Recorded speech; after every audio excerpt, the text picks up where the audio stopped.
Melvin Davis Rees was an American serial killer who committed 5 murders in Virginia and Maryland between 1957 and 1959. He murdered and sexually assaulted Margaret Harold, the girlfriend of U.S. Army soldier SGT Roy D. Hudson, during a highway encounter near Annapolis. 2 years later, he murdered the 4 members of the Jackson family near Fredericksburg, Virginia. After his conviction for the killings, Rees confessed to 2 other murders, and authorities believed he was involved in 2 more.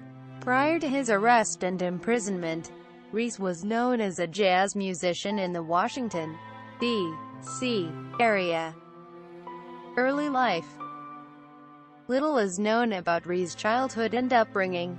During the early 1950s, Rees attended the University of Maryland in College Park, just outside Washington, D.C.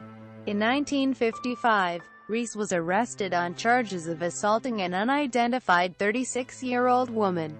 Rees had tried to force her into his car, but she escaped. The victim, however, did not press charges, and the case against Rees was dropped. Rees' friends dismissed this early incident until after his killing spree began. Murders. Margaret Harold.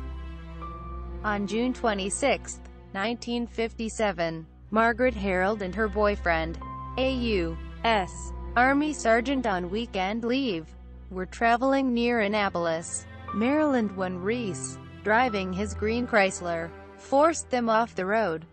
Upon searching the area for the then unidentified Rees, authorities came across an abandoned cinder-block constructed building. Noticing a basement window that had been broken into, inside, investigators discovered a collection of violent pornographic images and autopsy photos of female corpses, taped all over the walls. They also discovered a yearbook photo of Wanda Tipton, a 1945 graduate of the University of Maryland. Police managed to contact and question Tipton, who denied knowing it all. Dark-haired man described by the soldier as Harold's killer. Since there were few new leads, and since forensic science was primitive in 1957, Harold's murder became a cold case until Rees killed again 2 years later. Jackson family. On January 11, 1959, the Jackson family, Carol Jackson and his wife Mildred, and their infant daughters, Janet and Susan, disappeared after visiting relatives in the Apple Grove area. The Jacksons were by all accounts a normal family, who had no known enemies, making their disappearance especially baffling. A female relative of the Jacksons, who was also driving home from the same Apple Grove reunion, came across Carol Jackson's abandoned car on the side of the road. The relative called the police, who inspected the car and found no indications of any struggle. A massive search effort was called to locate the missing family, but it was unsuccessful. Almost 2 months later, on March 4, 2 men gathering brush near Fredericksburg discovered the decomposing body of Carol Jackson in a ditch. He had been shot in the back of the head. His hands were also tied behind his back. Upon recovering the body, police discovered that Carol had been dumped over that of 18-month-old Janet Jackson. It was later determined that the child had been dumped alive in the ditch before her father, and had suffocated under the weight of his body. Investigation and manhunt. Soon after the Jacksons' disappearance, a local couple came forward to report that they had had a frightening experience with a tall, dark-haired man that same afternoon. The man had driven behind and around them in a blue, older model Chevrolet, flashing his headlights and forcing them off the road. The man later got out of his car and menacingly approached the couple. Sensing danger, they reversed and managed to flee the scene.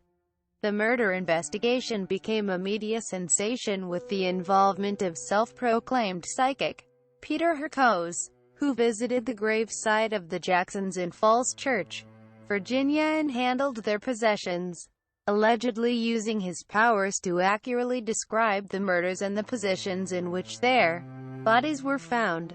An anonymous source, later identified as Glenn Moser of Norfolk, Virginia. Authorities decided to follow the lead and question Rees, only to find that he had moved out of his house and left no forwarding address. They also searched for Rees at the jazz clubs, where he was known to have performed, but were still unable to locate him. Arrest and death. The writer of the anonymous letter personally came forward in 1960 to tell authorities that Rees had contacted him and was currently employed at a music store in West Memphis, Arkansas. Rees was ultimately arrested, and after searching his home, police found notes describing the Jackson family's murders. The man who witnessed Margaret Harold's killing confirmed that Rees was indeed the man he saw put a bullet into Harold's head. Rees was convicted by the state of Maryland of Harold's murder and sentenced to life in prison. Virginia added a death sentence for the other 4 murders, though it was eventually changed to life in 1972. Melvin Rees died in prison in 1995. Investigators also suspect Rees was responsible for 4 homicides in the area around the University of Maryland. Teenagers Mary Chomet, Ann Ryan, Mary Fellers, and Shelby Venable were all found raped and killed in separate incidents. Rees was never charged in any of those 4 murders.